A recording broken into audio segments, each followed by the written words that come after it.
Welcome back once again to IGN Live at Gamescom 2015, presented by Homefront: The Revolution. I'm Max. This is Powell from Flying Wild Hog. You were the guys behind Shadow Warrior, and now Shadow Warrior 2, which is a cool series of words to say out loud because it means it's going to be a thing. Can you tell me a little bit about what you're doing here? Well, we're presenting the demo, the hands-off demo of Shadow Warrior 2, which is the sequel to the reboot of the original Shadow Warrior. Which was ridiculous. You could cut, I think there were more disgusting body parts you could cut people into than any other video game I've played, which is just saying something. So right now you can expect even more of that in the sequel, as we've added the procedural cutting system. So there's a lot of limbs flying all over the place. That's nuts. And now it's multiplayer, yeah? Yeah, you can play either in single player on four-player co-op for entire campaign. The cool thing about that is that since this Shadow Warrior is a story-driven game, and we have this cool hero, Lo Wang, with his cheesy one-liners and really cool personality, we didn't want to lose that in this game. So each player playing in co-op mode sees himself as Lo Wang from the first-person view. Okay. And other players you see as this, co-op ninjas. And they are also explained in the story, so it's not like they are totally random characters. So you know exactly why Lo Wang is allied with this faction. Interesting. And so if you play it by yourself, will they be there as AI, or is it just you by yourself? I mean, they will be in the hub area, for example. You can also always interact with them, to talk with them about something, pick up some quests. Right, missions. but they're not going to be like AI companions. No. Okay, and then but in the multiplayer, that's an interesting solution because is everybody?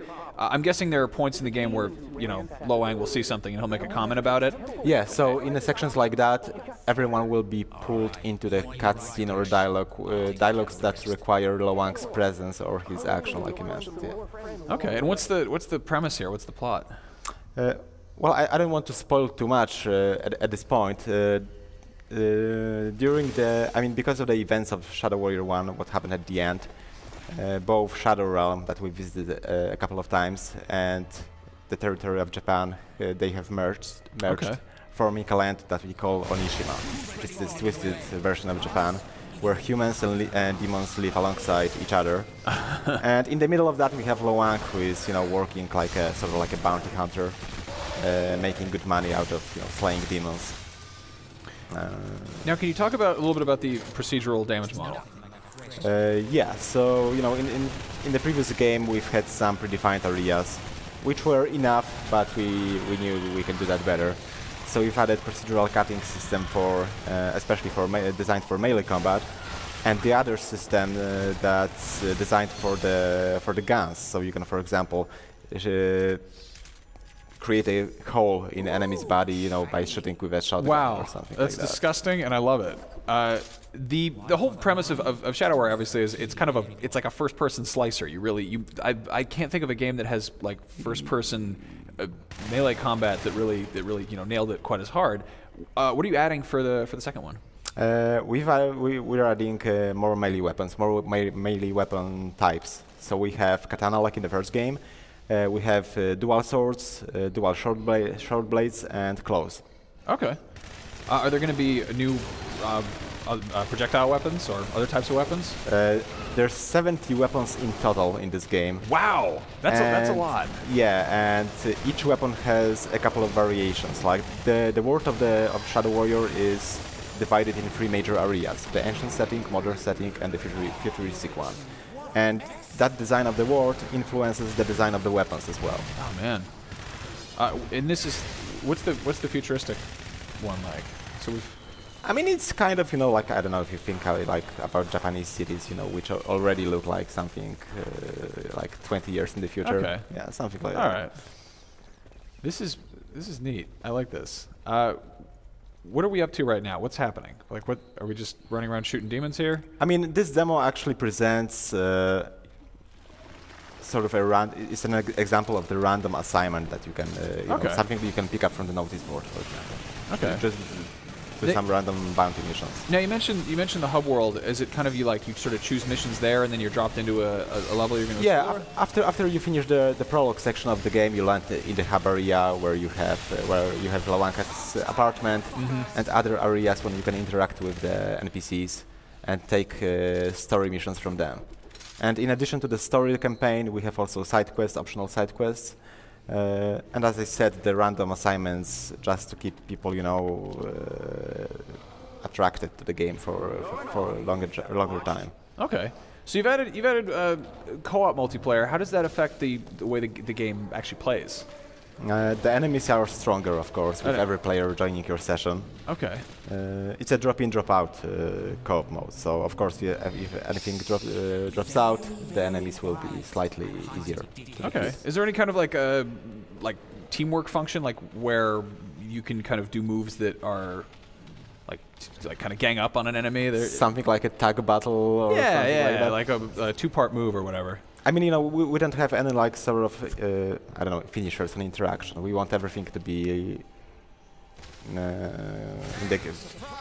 as fluid as possible. So we don't want to use, for example, every QTEs. But since every weapon is upgradable with many different upgrades, like the elemental damage, for example. So if your colleague has, for example, a weapon that adds ice as elemental damage, so he can freeze the enemy, and then you can finish him off with a single blow or single hit. All right.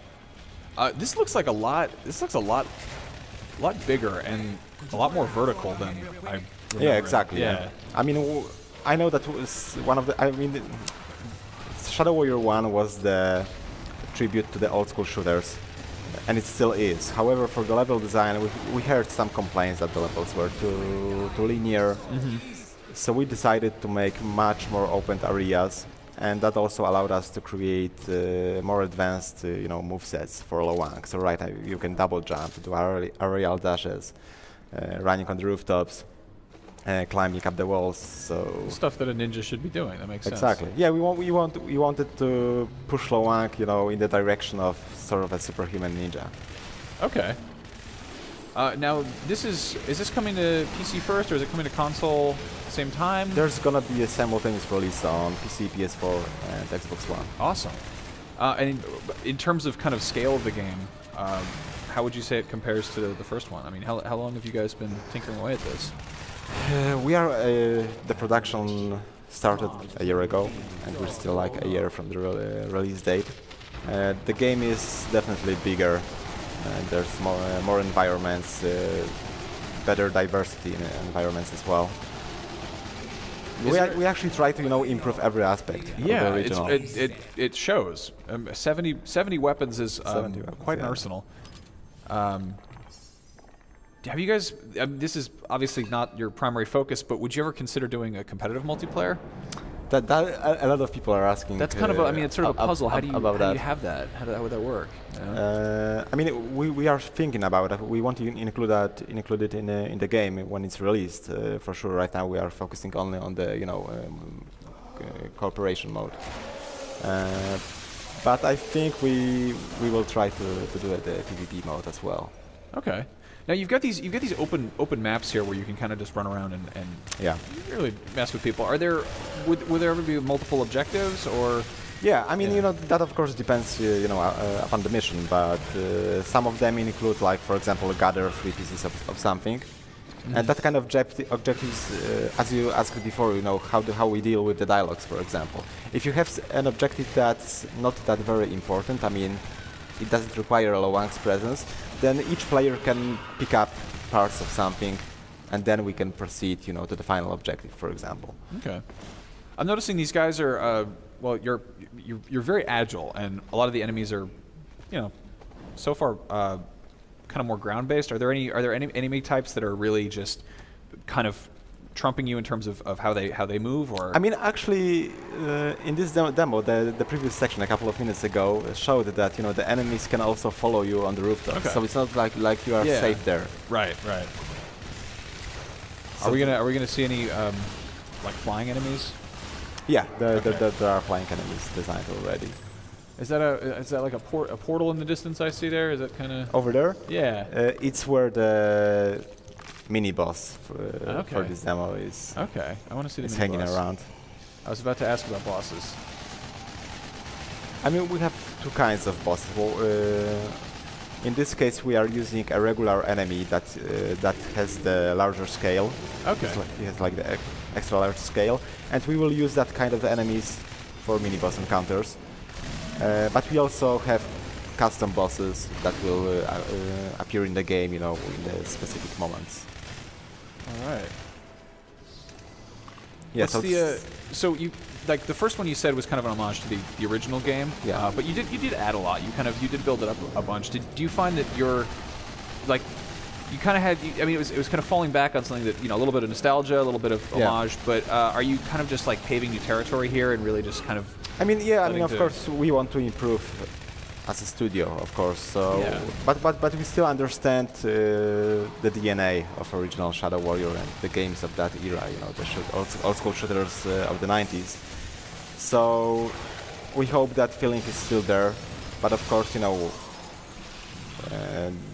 the original Shadow Warrior was released so many years ago. Yeah, we have to make some new features, make the game more entertaining visually and gameplay-wise.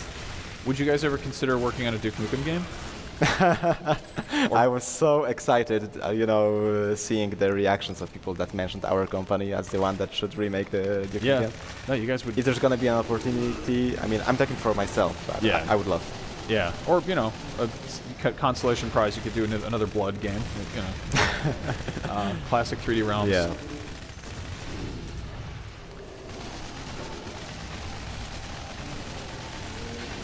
So that's elemental damage there, or is he just kind of on fire? No, he was shot with the rocket launcher before. All right. So. Well, Shadow Warrior 2, that looks bigger and messier and grosser and with a bunch of friends. When do you said next year? Yeah, sometime next year. We don't have the precise date yet. I would speculate it's going to be a year from now. Okay. Well, thank you so much for coming by to show it off. Yeah, thanks for having me. That's a gross game you made. there's a lot of guts in there. We've got more games coming up. Most of them are less violent than this, so stay tuned.